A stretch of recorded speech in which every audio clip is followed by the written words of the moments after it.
Salut, on se retrouve pour notre Dvar Torah Express sur Shabbat Agadol, les sources Rav David Pitoun, pour la réfoua chez les mains de tous les malades du peuple juif.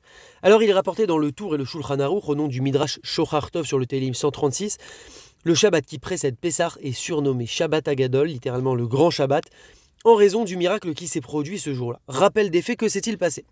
La sortie d'Égypte, elle a eu lieu un jeudi, le jeudi 15 Nissan. Le Shabbat qui a précédé la sortie d'Égypte était donc le Shabbat 10 Nissan, et Hachem a ordonné au Bnei Israël de se procurer un agneau par famille pour les besoins du sacrifice de Pessah, le Korban Pessah, qui allait être réalisé la veille de leur départ et consommé dans la nuit qui allait précéder leur départ. Quand les Bnei Israël ont exécuté l'ordre d'Hachem, les aînés, les premiers-nés d'Égypte, sont venus et leur ont demandé pourquoi vous vous procurez cet agneau, qui, rappelons-le au passage, représentait la divinité égyptienne quand même.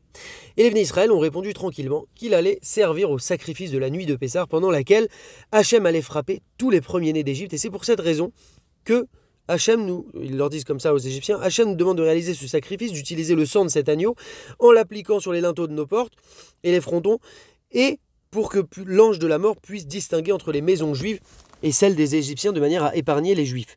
Quand ils ont entendu ça, les premiers-nés d'Égypte, ils ont été voir leurs parents, ils ont été voir Pharaon, et ils ont supplié de laisser partir le peuple juif parce que sinon ils allaient mourir de manière certaine. Mais ils ont eu un refus catégorique.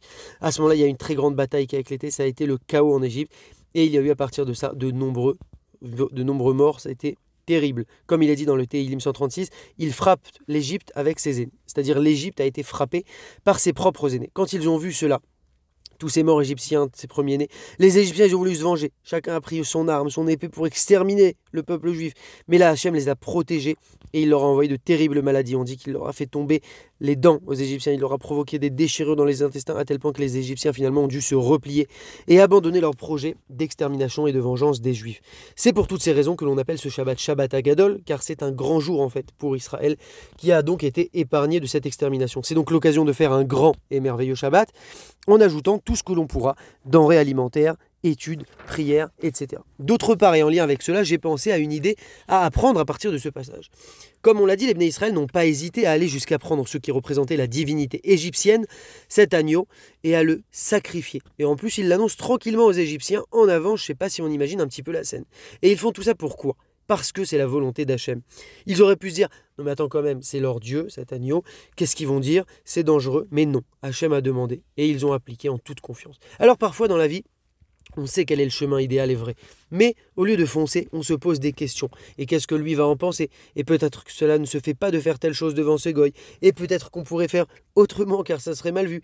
Etc, etc, etc. Apprenons donc du comportement des Bnei Israël lors de cet épisode pour toujours affirmer et vivre pleinement notre Torah et nos mitzvot, toujours dans le respect et la paix bien entendu. Si Hachem nous demande d'accomplir une chose, nous ne serons jamais perdants, mais bien au contraire. Soyons toujours fiers d'avancer et d'accomplir la volonté d'Hachem, car il n'y aura jamais de honte à être sur le bon chemin. Shabbat Agadol, Shalom, Chazak.